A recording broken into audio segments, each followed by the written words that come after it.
ಕರ್ನಾಟಕಕ್ಕೆ ಮತ್ತೆ ಕಾವೇರಿ ಜಲಾಘಾತ ಎದುರಾಗಿದೆ. ತಮಿಳುನಾಡಿಗೆ ನೀರು ಬಿಡೋಕೆ ಸಿಡಬ್ಲ್ಯೂಆರ್ಸಿ ಶಿಫಾರಸು ಮಾಡಿದೆ.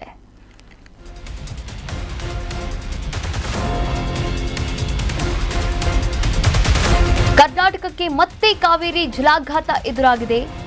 ಸಿಡಬ್ಲ್ಯೂಆರ್ಸಿ ಶಿಫಾರಸು ಮಾಡಿದೆ ತಮಿಳುನಾಡಿಗೆ ನೀರು ಬಿಡಲು. ಪ್ರತಿದಿನ 12,000 ಕ್ಯೂಸೆಕ್ ನೀರು ಹರಿಸಲು ಶಿಫಾರಸು ಮಾಡಿದೆ. 15 ದಿನಗಳ ಕಾಲ 12,000 ಕ್ಯೂಸೆಕ್ ನೀರು ಹರಿಸಬೇಕು. ಸಿಡಬ್ಲ್ಯೂಆರ್ಸಿ ಸೂಚನೆಗೆ ರಾಜ್ಯದ ಅಧಿಕಾರಿಗಳು ಗರಂ ಆಗಿದ್ದಾರೆ. ಮಳೆಗಿಲ್ಲ, ನಿತ್ಯ 1 ಟಿಎಂಸಿ ನೀರು ಹರಿಸಿ ಅಂದ್ರೆ ಹೇಗೆ? ಎಷ್ಟು ನೀರು ಬಿಡೋಕೆ ಸಾಧ್ಯವೇ ಇಲ್ಲ ಅಂತ ಅಧಿಕಾರಿಗಳು ಅಸಮಾಧಾನವನ್ನು ವ್ಯಕ್ತಪಡಿಸಿರುವಂಥದ್ದು. ನೋಡಿ, ಇತ್ತೀಚೆಗಷ್ಟೇ 15 ದಿನಗಳ ಕಾಲ 3,500 ಟಿಎಂಸಿ ನೀರನ್ನು ಪ್ರತಿನಿತ್ಯವೂ ಕೂಡ 3,500 ಕ್ಯೂಸೆಕ್ ನೀರನ್ನು ಪ್ರತಿನಿತ್ಯವೂ ಕೂಡ ಬಿಡೋಕೆ ಶಿಫಾರಸನ್ನು ನೀಡಲಾಗಿತ್ತು. ಅದರಂತೆ 3,500 ಕ್ಯೂಸೆಕ್ ನೀರು, ಅದಾದ ನಂತರ ಮತ್ತೆ 3,000 ಕ್ಯೂಸೆಕ್ ನೀರು, ಒಟ್ಟಾರೆಯಾಗಿ 7,500 ಕ್ಯೂಸೆಕ್ ಅಂದರೆ 7,500 ಟಿಎಂಸಿ ನೀರನ್ನು ಈಗಾಗಲೇ ಬಿಟ್ಟಿರುವಂಥದ್ದು. ಇದರ ಜೊತೆಗೆ ಕರ್ನಾಟಕಕ್ಕೆ ಮತ್ತೆ ತಮಿಳುನಾಡು ನೀರು ಬಿಡಲೇಬೇಕು ಅಂತ ಸಿಡಬ್ಲ್ಯೂಆರ್ಸಿ ಮೊರೆ ಹೋಗಿರುವಂಥದ್ದು. ಸಿಡಬ್ಲ್ಯೂಆರ್ಸಿ ಕೂಡ ಪ್ರತಿದಿನ 12,000 ಕ್ಯೂಸೆಕ್ ನೀರನ್ನು 15 ದಿನಗಳ ಕಾಲ ಹರಿಸಿ ಅಂತ ಶಿಫಾರಸು ಮಾಡಿದೆ. ಕೆಲವೇ ಕ್ಷಣಗಳಲ್ಲಿ ಸಿಡಬ್ಲ್ಯೂಎಂಎ ಸಭೆ ಕೂಡ ಆರಂಭವಾಗಲಿದೆ. ಕಾವೇರಿ ನೀರು ಬಿಡುವ ಬಗ್ಗೆ ಸಭೆಯಲ್ಲಿ ನಿರ್ಧಾರವನ್ನು ಕೈಗೊಳ್ಳಲಾಗುತ್ತೆ. ಸಿಡಬ್ಲ್ಯೂಎಂಎ ಕಾವೇರಿ ನೀರು ನಿಯಂತ್ರಣ ಪ್ರಾಧಿಕಾರ ಸಿಡಬ್ಲ್ಯೂಎಂಎ ಸಭೆಯಲ್ಲಿ ಅಂತಿಮ ಆದೇಶ ಬರುವ ಸಾಧ್ಯತೆ ಇದೆ. ಕಳೆದ ಬಾರಿಯೂ ಕೂಡ ಆದೇಶವನ್ನ ನೀಡಿತ್ತು ಸಿಡಬ್ಲ್ಯೂಎಂಎ. ತಮಿಳುನಾಡು ಸಿಡಬ್ಲ್ಯೂಆರ್ಸಿ ಮೊರೆ ಹೋಗುತ್ತೆ. ಅದಾದ ನಂತರ ಒಂದು ಸಭೆಯನ್ನು ಕೂಡ ಮಾಡಲಾಗುತ್ತೆ. ನೋಡಿ, ಈಗ ಸಿಡಬ್ಲ್ಯೂಎಂಎ ಸಭೆಯಲ್ಲೂ ಕೂಡ ಅಂತಿಮ ಆದೇಶ ಹೊರಬರುವಂತಹ ಸಾಧ್ಯತೆ ಇರುವಂಥದ್ದು. ಈಗಾಗಲೇ ಕರ್ನಾಟಕದಲ್ಲಿ ಮಳೆ ಇಲ್ಲ, ನಿತ್ಯ 1 ಟಿಎಂಸಿ ನೀರು ಹರಿಸಿ ಅಂದರೆ ಹೇಗೆ ಎನ್ನುವಂತಹ ಪ್ರಸ್ತಾಪವನ್ನು, ಅಸಮಾಧಾನವನ್ನು ಇಟ್ಟಿರುವಂಥದ್ದು ಸಿಡಬ್ಲ್ಯೂಆರ್ಸಿ ಮುಂದೆ. ಆದರೆ ಸಿಡಬ್ಲ್ಯೂಆರ್ಸಿ ಸೂಚನೆಗೆ ರಾಜ್ಯದ ಅಧಿಕಾರಿಗಳು ಗರಂ ಆಗಿದ್ದಾರೆ ಅಂತಲೇ ಹೇಳ್ಬೋದು. ಆದರೆ ಸಿಡಬ್ಲ್ಯೂಎಂಎ ಸಭೆ ಕೂಡ ಬಾಕಿ ಇರುವಂಥದ್ದು. ಇನ್ನೇನು ಕೆಲವೇ ಕ್ಷಣಗಳಲ್ಲಿ ಆ ಸಭೆ ಕೂಡ ಆರಂಭವಾಗುತ್ತೆ. ಸಭೆ ಆರಂಭವಾದ ಬಳಿಕ ಚರ್ಚೆಯನ್ನು ಕೂಡ ಮಾಡಲಾಗುತ್ತೆ. ಕಳೆದ ಬಾರಿ ಕೂಡ ಸಿಡಬ್ಲ್ಯೂಎಂಎ ಸಭೆಯಲ್ಲೂ ಕೂಡ ನೀರು ಹರಿಸಲೇಬೇಕು ಎನ್ನುವಂತಹ ಸೂಚನೆಯನ್ನು ಕೊಟ್ಟಿತ್ತು. ಈಗ ಈ ಬಾರಿಯೂ ಕೂಡ 15 ದಿನಗಳ ಕಾಲ 12,000 ಕ್ಯೂಸೆಕ್ ನೀರನ್ನು ಹರಿಸಬೇಕು ಎನ್ನುವಂತಹ ಶಿಫಾರಸನ್ನು ಕೊಟ್ಟಿರುವಂಥದ್ದು. ಈ ಶಿಫಾರಸನ್ನು ಮತ್ತೆ ಸೂಚಿಸುತ್ತಾ ಅಥವಾ ಏನಾದರೂ ಬೇರೆ ಕ್ರಮಗಳನ್ನು ಕೈಗೊಳ್ಳುತ್ತಾ, ಬೇರೆ ಮಾರ್ಗ ಹಿಡಿಯುತ್ತಾ ಕಾದು ನೋಡಬೇಕಾಗಿದೆ.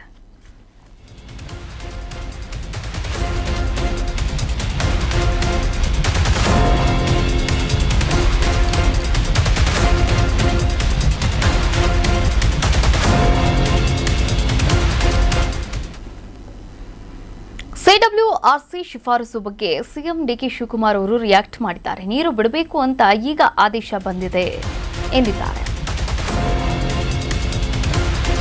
ಕರ್ನಾಟಕಕ್ಕೆ ಮತ್ತೆ ಎದುರಾದ ಕಾವೇರಿಯ ಜಲಾಘಾತ. ಸಿಡಬ್ಲ್ಯೂಆರ್ಸಿ ಶಿಫಾರಸು ಬಗ್ಗೆ ಸಿಎಂ ರಿಯಾಕ್ಟ್ ಮಾಡಿದ್ದಾರೆ. ನೀರು ಬಿಡಬೇಕು ಅಂತ ಈಗ ಆದೇಶ ಬಂದಿದೆ. ವಿಡಿಯೋ ಕಾನ್ಫರೆನ್ಸ್ ಸಭೆಯಲ್ಲಿ ಸಿಎಂ ಪ್ರಸ್ತಾಪವನ್ನು ಮಾಡಿದ್ದಾರೆ. ಸರ್ಕಾರ ಇದರ ಬಗ್ಗೆ ತೀರ್ಮಾನವನ್ನ ಮಾಡುತ್ತೆ, ಆದರೆ ಕಾನೂನು ಸುವ್ಯವಸ್ಥೆ ನೋಡ್ಕೊಳ್ಬೇಕಾಗತ್ತೆ. ರೈತರಿಗೆ ಏನು ರಕ್ಷಣೆ ತೆಗೆದುಕೊಳ್ಬೇಕೋ ನಾವು ಮಾಡಿದ್ದೇವೆ ಅಂತ ಡಿಕೆ ಶಿವಕುಮಾರ್ ಅವರು ಈ ಒಂದು ವಿಚಾರಕ್ಕೆ ಸಂಬಂಧಪಟ್ಟ ಹಾಗೆ ಪ್ರತಿಕ್ರಿಯೆ ಕೊಟ್ಟಿರುವಂಥದ್ದು. ನೋಡಿ, ಕರ್ನಾಟಕ ಈಗ ಕಳೆದ 15 ದಿನಗಳಲ್ಲೇ ಹೆಚ್ಚು ಕಮ್ಮಿ ಅಂದರೆ 7,500 ಟಿಎಂಸಿ ನೀರನ್ನು ಬಿಟ್ಟಿರುವಂಥದ್ದು. ತಮಿಳುನಾಡಿಗೆ ಹೆಚ್ಚು ನೀರನ್ನು ಬಿಟ್ಟರೂ ಕೂಡ ತಮಿಳುನಾಡು ಖ್ಯಾತೆ ತೆಗೆಯುತ್ತೆ, ಕಡಿಮೆ ನೀರು ಬಿಟ್ಟರೂ ಕೂಡ ಖ್ಯಾತೆ ತೆಗೆಯುತ್ತೆ. ಇದೀಗ ಮತ್ತೆ 15 ದಿನಗಳ ಕಾಲ 12,000 ಕ್ಯೂಸೆಕ್ ನೀರು ಅಂದರೆ ಪ್ರತಿದಿನ ಕೂಡ 1 ಟಿಎಂಸಿ ನೀರನ್ನು ಅವ್ರು ಕೇಳ್ತಾ ಇರುವಂಥದ್ದು. ಹಾಗಾದರೆ 1 ಟಿಎಂಸಿ ನೀರನ್ನು ಅವರಿಗೆ ಕೊಡ್ತಾ ಇದ್ವಿ ಅಂತಂದರೆ ಈ ಕಡೆ ಬೆಂಗಳೂರಿಗೆ ಕುಡಿಯೋ ನೀರು, ಆ ಕಡೆ ಮಂಡ್ಯ ಆ ಭಾಗ ಬೆಳೆ ಬೆಳೆಯುವಂತಹ ರೈತರ ಗತಿ ಏನಾಗಬೇಕು, ಇದನ್ನೆಲ್ಲ ಕೂಡ ಯೋಚನೆ ಮಾಡಬೇಕಾಗತ್ತೆ. ಸಿಡಬ್ಲ್ಯೂಎಂಎ ಈಗಾಗಲೇ ಸಭೆಯನ್ನು ಇನ್ನೇನು ಕೆಲವೇ ಕ್ಷಣಗಳಲ್ಲಿ ಆರಂಭ ಮಾಡಲಿದೆ. ಆ ಸಭೆಯಲ್ಲಿ ನಿರ್ಧಾರವನ್ನು ಕೂಡ ಕೈಗೊಳ್ಳಲಿದೆ. ಕರ್ನಾಟಕದ ಪರವಾಗಿ ಆದೇಶವನ್ನು ಕೊಡ್ತಾರಾ ಅಥವಾ ಹೋದ ಬಾರಿ ಕೊಟ್ಟಂತೆ ಕರ್ನಾಟಕಕ್ಕೆ ಅಧಿಸೂಚನೆಯನ್ನು ಹೊರಡಿಸ್ತಾರಾ, ಕೊಡಲೇಬೇಕು ಎನ್ನುವಂತಹ ಕಟ್ಟುನಿಟ್ಟಿನ ಸೂಚನೆಯನ್ನು ಕೊಡ್ತಾರಾ, ಕಾದು ನೋಡಬೇಕಾಗಿದೆ. ಅದರ ಜೊತೆಗೆ ಸಿಡಬ್ಲ್ಯೂಆರ್ಸಿ ಶಿಫಾರಸು ಬಗ್ಗೆ ಸಿಎಂ ಕೂಡ ರಿಯಾಕ್ಟ್ ಮಾಡಿರುವಂಥದ್ದು. ನೀರು ಬಿಡಬೇಕು ಅಂತ ಈಗ ತಾನೇ ಆದೇಶ ಬಂದಿದೆ. ವಿಡಿಯೋ ಕಾನ್ಫರೆನ್ಸ್ ಸಭೆಯಲ್ಲಿ ಸಿಎಂ ಪ್ರಸ್ತಾಪವನ್ನು ಮಾಡಿರುವಂಥದ್ದು. ಸರ್ಕಾರ ಇದ್ರ ಬಗ್ಗೆ ತೀರ್ಮಾನ ಮಾಡುತ್ತೆ ಅಂತ ಕೂಡ ಹೇಳಿದ್ದಾರೆ. ಅದೇನು ತೀರ್ಮಾನ ಮಾಡುತ್ತೋ ಗೊತ್ತಿಲ್ಲ, ಕಾದ್ ನೋಡ್ಬೇಕಾಗಿದೆ.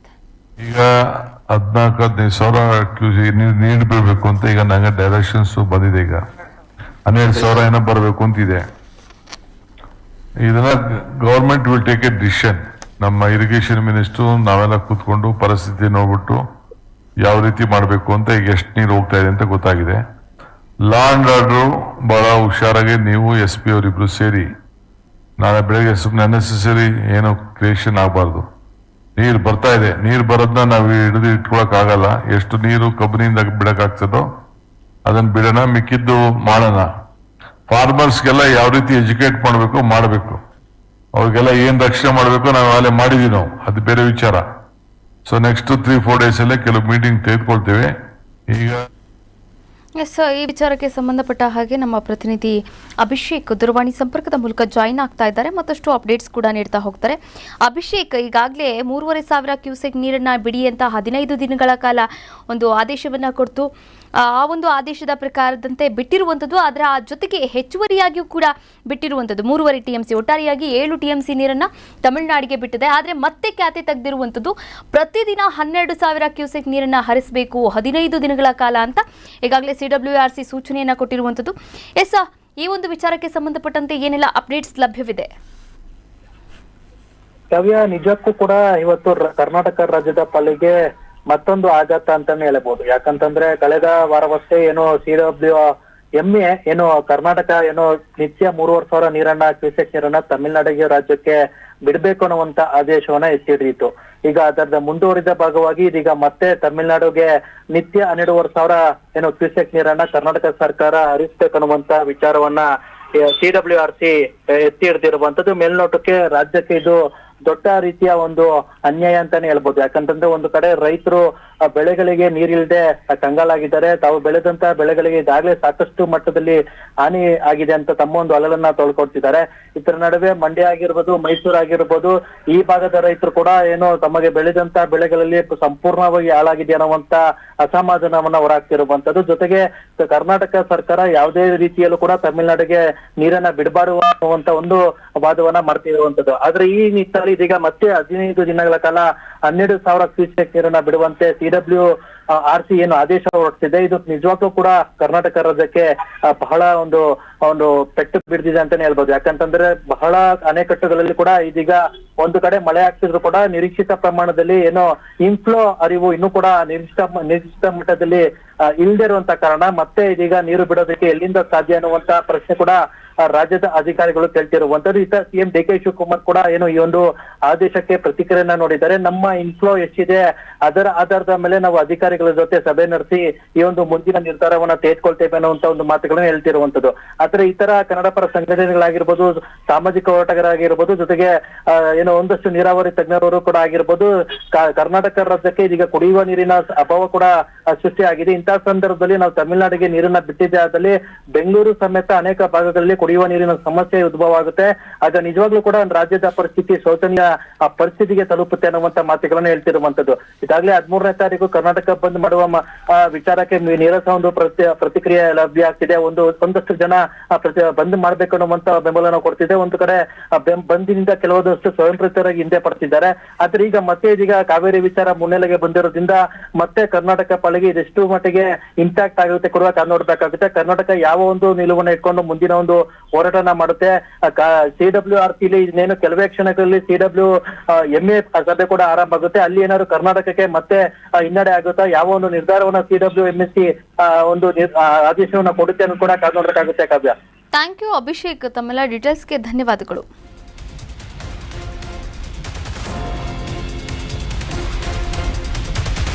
ಆಗಸ್ಟ್ 13ಕ್ಕೆ ಕರ್ನಾಟಕ ಬಂದ್ ಆಗುತ್ತಾ? ಕರ್ನಾಟಕ ಬಂದ್ಗೆ ಈಗಾಗಲೇ ಕನ್ನಡ ಪರ ಸಂಘಟನೆಗಳು ಕರೆಯನ್ನ ನೀಡಿದೆ. ಈ ಕುರಿತಂತೆ ಪ್ರವೀಣ್ ಶೆಟ್ಟಿ ಬಣದಿಂದ ನಾಳೆ ಸಭೆ ಕೂಡ ನಡೆಯಲಿದೆ. ಆಗಸ್ಟ್ 13ಕ್ಕೆ ಕರ್ನಾಟಕ ಬಂದ್ ಆಗುತ್ತಾ? ಕರ್ನಾಟಕ ಬಂದ್ಗೆ ಕರೆ ನೀಡಿರ್ತಕ್ಕಂಥ ಕನ್ನಡ ಪರ ಸಂಘಟನೆಗಳು ನಾಳೆ ಕರವೇ ಪ್ರವೀಣ್ ಶೆಟ್ಟಿ ಬಣದಿಂದ ಸಭೆ ನಡೆಯಲಿದೆ. ಬಂದ್ ಬಗ್ಗೆ ತೀರ್ಮಾನಿಸುವ ಕುರಿತು ಸಭೆ ನಡೆಯಲಿದೆ. ನಾಳೆ ಪದಾಧಿಕಾರಿಗಳ ಸಭೆಯನ್ನು ಕರೆದಿದ್ದಾರೆ ಪ್ರವೀಣ್ ಶೆಟ್ಟಿ. ಇದೇ ಕಾವೇರಿ ಹೋರಾಟಕ್ಕೆ ಸಂಬಂಧಪಟ್ಟ ಹಾಗೆ ತಮಿಳುನಾಡಿಗೆ ನೀರು ಬಿಡುವ ವಿಚಾರಕ್ಕೆ ಸಂಬಂಧಪಟ್ಟ ಹಾಗೆ ಕರ್ನಾಟಕ ಬಂದ್ಗೆ ಕನ್ನಡ ಪರ ಸಂಘಟನೆಗಳು ಕರೆಯನ್ನ ಕೊಟ್ಟಿರುವಂಥದ್ದು. ವಾಟಾಳ್ ನಾಗರಾಜ್ ಅವರು ಕೂಡ ಆಗಸ್ಟ್ 13ಕ್ಕೆ ನಾವು ಬಂದ್ ಮಾಡೇ ಮಾಡ್ತೀವಿ ಎನ್ನುವಂತಹ ವಿಚಾರಕ್ಕೆ ಸಂಬಂಧಪಟ್ಟಂತೆ ರಿಯಾಕ್ಟ್ ಮಾಡಿದ್ದಾರೆ. ಆದರೆ ಈ ಒಂದು ವಿಚಾರಕ್ಕೆ ಸಂಬಂಧಪಟ್ಟ ಹಾಗೆ ನಾಳೆ ಕರವೇ ಪ್ರವೀಣ್ ಶೆಟ್ಟಿ ಅವರ ಬಣದಿಂದ ಒಂದು ಸಭೆ ಕೂಡ ನಡೆಯಲಿದೆ. ಈ ಸಭೆ ಬಗ್ಗೆ ಮಾತನಾಡ್ತಾ ಹೋಗೋಣ. ಪ್ರವೀಣ್ ಶೆಟ್ಟಿ ಅವರೇ ದೂರವಾಣಿ ಸಂಪರ್ಕದ ಮೂಲಕ ಜಾಯಿನ್ ಆಗಿದ್ದಾರೆ. ಸರ್ ನಮಸ್ತೆ. ನಮಸ್ತೆ ಮೇಡಮ್.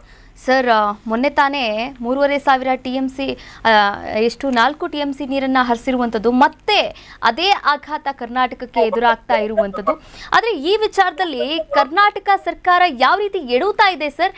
ಹಾಗೆ ಕನ್ನಡಿಗರಾಗಿ ನಾವು ಏನು ಮಾಡಬೇಕು? ಮುಂದಿನ ನಮ್ಮ ಹೋರಾಟ ಯಾವ ರೀತಿ ಇರಬೇಕು? PWRC ಪದೇ ನೀರನ್ನ ಬಿಡಕ್ ಹೇಳ್ತಾ ಇರುವಂತದ್ದು ನೋಡಿದ್ರೆ ಇದು ತಮಿಳ್ನಾಡಿನ ಕೈಗೊಂಬೆ ಆಗಿದೆ ಅನ್ಸುತ್ತೆ. ಓಕೆ, ಇವಾಗ ನಾವು ಬಂದ್ ಕರೆ ಕೊಟ್ಟಾಗ ಯಾವುದೇ ಡ್ಯಾಮ್ಗಳಲ್ಲಿ ನೀರಿದ್ದಿಲ್ಲ, ಕಾವೇರಿಯಲ್ಲೂ KRS ಅಲ್ಲೂ ಸಹ ನೀರಿದ್ದಿಲ್ಲ. ಇಂಥ ಸಂದರ್ಭದಲ್ಲಿ ಬಂದ್ ಕರೆ ಕೊಟ್ಟಾದ್ಮೇಲೆ ಮಳೆ ಬಂದಿದೆ, ನೀರ್ ತುಂಬಿದೆ, ತಮಿಳ್ನಾಡಿಗೆ 4 TMC ಅಷ್ಟು ನೀರು ಹೋಗಿದೆ. ಆದ್ರೂ ಸಹ ಮತ್ತೆ ಪದೇ ನೀರನ್ನ ಬಿಡಿಯಂತ ಒತ್ತಡವನ್ನ ಹಾಕೋದನ್ನ ತೀವ್ರವಾಗಿ ಖಂಡಿಸ್ತೀವಿ. ಮುಖ್ಯಮಂತ್ರಿಗಳು ಯಾವುದೇ ಕಾರಣಕ್ಕೆ ಬೆಂಗಳೂರು ನಗರ ಮತ್ತು ಮಂಡ್ಯ ಮೈಸೂರು ಭಾಗದ ರೈತರ ನೀರನ್ನ ಉಳಿಸ್ಕೊಂಡು ಮತ್ತೆ ಮುಂದೆ ನೀರನ್ನ ಬಿಡುವಂತದ್ದು ಮಾತ್ರ ಮಾಡ್ಬೇಕನ್ನುವಂತ ಒತ್ತಾಯವನ್ನ ಮಾಡ್ತಾ ಇದೀವಿ. ಬೆಂಗಳೂರು ನಗರವನ್ನ ಬೆಳೆಸಿದಂತ ರಾಜ್ಯ ಸರ್ಕಾರ ಇವತ್ತು ಬೆಂಗಳೂರು ನಗರ ಉದ್ದಗಲಕ್ಕೆ ಬಹುತೇಕ ತುಮಕೂರಿಂದ ಕನಕಪುರ, ಚಿಕ್ಕಬಳ್ಳಾಪುರದಿಂದ ಮೈಸೂರು ತನಕ ಬೆಳೀತಾ ಇದೆ. ಇಂತಹ ಸಂದರ್ಭದಲ್ಲಿ ಬೆಂಗಳೂರು ನಗರಕ್ಕೆ ಯಾವ ರೀತಿ ನೀರು ಕೊಡ್ಬೇಕು? ಶರಾವತಿಯಿಂದ ನೀರು ತರಬಹುದಾ ಅಥವಾ ನೇತ್ರಾವತಿಯಿಂದ ಕುಡಿಲಿಕ್ಕೆ ನೀರು ತರಬಹುದಾ? ಸಮುದ್ರದ ಪಾಲಾಗುವಂತ ನೀರನ್ನ ಬೆಂಗಳೂರು ನಗರಕ್ಕೆ ತರುವಂತ ಕೆಲಸವನ್ನ ಮಾಡಬೇಕು. ಮೇಕೆದಾಟು ಯೋಜನೆಗೆ ಅವಕಾಶವನ್ನ ಕೊಡ್ಬೇಕನ್ನುವಂತ ಒತ್ತಾಯವನ್ನ ಮಾಡ್ತಾ ಇದ್ದೀನಿ. ಓಕೆ ಸರ್, ನಾಳೆ ಸಭೆ ಕೂಡ ನಡೆಸ್ತಾ ಇರುವಂಥದ್ದು. ಅಂದ್ರೆ ಆಗಸ್ಟ್ 13ನೇ ತಾರೀಕು ಕರ್ನಾಟಕ ಬಂದ್ ಮಾಡೋಕೆ ನೀವೆಲ್ಲ ಕೂಡ ನಿರ್ಧಾರ ಮಾಡ್ತೀರಾ, ಹೇಗೆ ಸರ್? ಬಂದನ್ನ ಮಾಡ್ಬೇಕನ್ನುವಂಥದ್ದು ಮೊದಲನೇ ನಿರ್ಧಾರ. ಅವತ್ತು ಇಡೀ ನಮ್ಮ ಡ್ಯಾಮಲ್ಲಿ ನೀರಿಲ್ದಿದ್ದಾವ, ನೀರ್ ಬಿಡೋಕ್ ಹೇಳಿದವಾಗ ಎಲ್ಲರೂ ಆಕ್ರೋಶ ಇತ್ತು, ಮತ್ತೆ ನೀರೇ ಇದ್ದಿಲ್ಲ. ಇವತ್ತಿನ ಪರಿಸ್ಥಿತಿ ಬೇರೆ ಇದೆ. ಮಳೆ ಬಂದಿದೆ, ನೀರ್ ಹರಿದು ಹೋಗ್ತಾ ಇದೆ. ಇಂಥ ಸಂದರ್ಭದಲ್ಲಿ ಬೆಂಗಳೂರು ನಗರದಲ್ಲಿ ಹೋಟೆಲ್ ಕಾರ್ಮಿಕರು, ಬೀಡಾ ಅಂಗಡಿಯವರು, ಬೇಕರಿಯವರು, ಚಾಲಕರು, ವಾಹನ ಚಾಲಕರು, ಅನೇಕ ಜನರಿಗೆ ತೊಂದರೆಗಳಾಗ್ತವೆ. ಆದ್ರಿಂದ ಬಂದ್ಗಿಂತ ಬೇರೆ ಹೋರಾಟ ಮಾಡಿದ್ರೆ ಚೆನ್ನಾಗಿರೋದು ಅನ್ನುವಂಥದ್ದು ನನ್ನ ಅನಿಸಿಕೆ. ಆದ್ರಿಂದ ನಾಳೆ 11 ಗಂಟೆಗೆ ನಮ್ಮ ಕಾರ್ಯಕರ್ತರು, ನಮ್ಮ ಪದಾಧಿಕಾರಿಗಳ ಸಭೆಯನ್ನ ಕರೆದು ನಿರ್ಧಾರವನ್ನ ತಗೊಳ್ತೀವಿ. Yes, okay, thank you sir, thank you so much. Karnataka news beat ಜೊತೆಗೆ ಮಾತನಾಡಿದ್ದಕ್ಕಾಗಿ. ಆಗಸ್ಟ್ 13ಕ್ಕೆ ಕರ್ನಾಟಕ ಬಂದ್ ಆಗುತ್ತಾ ಅಥವಾ ಇಲ್ವಾ ಅನ್ನೋದು ನಾಳೆಯ ಒಂದು ಸಭೆಯಲ್ಲಿ ನಿರ್ಧಾರ ಆಗಲಿದೆ. ಆದರೆ ಈ CWRC ಆಗಿರ್ಬೋದು, CWMA ಆಗಿರ್ಬೋದು, ಇದರ ಸಭೆ ಮತ್ತು ನಿರ್ಧಾರದ ಬಗ್ಗೆ ಕನ್ನಡಿಗರಿಗೆ ನಿಜಕ್ಕೂ ಕೂಡ ಅಸಮಾಧಾನ ಇದೆ ಅನ್ನೋದನ್ನ ಪ್ರವೀಣ್ ಶೆಟ್ಟಿ ಅವರು ಹೇಳಿರುವಂಥದ್ದು.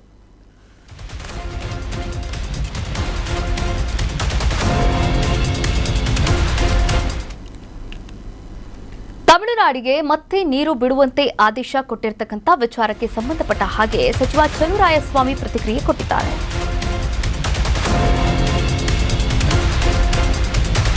ತಮಿಳುನಾಡಿಗೆ ನೀರು ಬಿಡುವಂತೆ ಆದೇಶ ವಿಚಾರ, ಈ ವಿಚಾರಕ್ಕೆ ಸಂಬಂಧಪಟ್ಟ ಹಾಗೆ ಬೆಂಗಳೂರಲ್ಲಿ ಸಚಿವ ಚಲುವರಾಯಸ್ವಾಮಿ ಪ್ರತಿಕ್ರಿಯೆ ಕೊಟ್ಟಿದ್ದಾರೆ. CWRC, CWMA ಇದನ್ನೇ ಹೇಳ್ತಾರೆ. ಸುಪ್ರೀಂ ಕೋರ್ಟ್ಗೆ ಹೋಗಲು ಆಲೋಚನೆಯನ್ನ ಮಾಡಿದ್ದೇವೆ. ಸಿಎಂ ಅವರು ಸಭೆಯನ್ನ ಮಾಡಿ ತೀರ್ಮಾನವನ್ನ ಮಾಡ್ತಾರೆ ಎನ್ನುವುದಾಗಿ ರಿಯಾಕ್ಟ್ ಮಾಡಿದ್ದಾರೆ. ತಮಿಳುನಾಡಿಗೆ ಮತ್ತೆ ಪ್ರತಿದಿನ 1 TMC ನೀರನ್ನು 15 ದಿನಗಳ ಕಾಲ ಬಿಡುವಂತೆ CWRC ಆದೇಶವನ್ನು ಕೊಟ್ಟಿರುವಂಥದ್ದು. CWMA ಸಭೆಯನ್ನು ಕೂಡ ನಡೆಸಿ ಈ ಬಗ್ಗೆ ತೀರ್ಮಾನವನ್ನು ಕೂಡ ತೆಗೆದುಕೊಳ್ಳುತ್ತೆ. ಇನ್ನೇನು ಕೆಲವೇ ಕ್ಷಣಗಳಲ್ಲಿ ಸಭೆ ಕೂಡ ಆರಂಭವಾಗಲಿದೆ. ಈ ಒಂದು ವಿಚಾರಕ್ಕೆ ಸಂಬಂಧಪಟ್ಟ ಹಾಗೆ ಚಲುವರಾಯಸ್ವಾಮಿ ಅವರು ಪ್ರತಿಕ್ರಿಯೆಯನ್ನು ಕೂಡ ಕೊಟ್ಟಿದ್ದಾರೆ. CWRC ಮತ್ತು CWMA ಇದನ್ನೇ ಹೇಳ್ತಾರೆ. ಸುಪ್ರೀಂ ಕೋರ್ಟ್ಗೆ ಹೋಗಲು ಆಲೋಚನೆಯನ್ನ ಮಾಡಿದ್ದೇವೆ. ಸಿಎಂ ಅವರು ಸಭೆ ಮಾಡಿ ಈ ಬಗ್ಗೆ ತೀರ್ಮಾನವನ್ನ ತೆಗೆದುಕೊಳ್ತಾರೆ ಅಂತ ಸಚಿವರು ರಿಯಾಕ್ಟ್ ಮಾಡಿರುವಂಥದ್ದು. CWRC ಮೀಟಿಂಗ್ ನಲ್ಲಿ ಅಪ್ರಾಕ್ಸಿಮೇಟ್ಲಿ 1 TMC 12,000 ಅಂದ್ರೆ 11,000ಕ್ಕೆ 1 TMC ಆಗುತ್ತೆ. 12,000 ಕ್ಯೂಸೆಕ್ಸ್ನ ಪರ್ ಡೇ ಬಿಡಬೇಕು ಅಂತೇಳಿ ಆದೇಶ ಆಗಿದೆ. ಈಗಾಗಲೇ ಕಳೆದ ಮೊದಲನೇ ಮೀಟಿಂಗ್ನಲ್ಲಿ 3,500 ಕ್ಯೂಸೆಕ್ಸ್ ಬಿಟ್ಟಾಗಲೇ ಕಷ್ಟ ಆಗಿ ನಾವು ಬಿಡ್ಲಿಕ್ಕಾಗಿಲ್ಲ. ಜೊತೆಗೆ ಅದೇ ಟೈಮ್ನಲ್ಲಿ ಮಳೆ ಬಿದ್ದು ಕಬಿನಿಯಿಂದ ಜಾಸ್ತಿ ಹೋಗಿದೆ. ನನಗೆ ಇವತ್ತು ಕಬಿನಿಯಿಂದ ಎಷ್ಟು ಹೋಗ್ತಾ ಇದೆ ಅಂತ ನಾನು ಈಗ ತಾನೇ ಬಂದೆ, ಜಸ್ಟ್ ಎಂಟ್ರಿ ಫೋನಲ್ಲಿ ಕೇಳಿದೆ. ಅಷ್ಟೊತ್ತಿಗೆ ನಾನು MD ಮಾತಾಡೋಣ ಅನ್ನೋ ಹೊತ್ತಿಗೆ ನೀವು ತಿಳ್ಕೊಂಡಿದ್ದೀರಿ.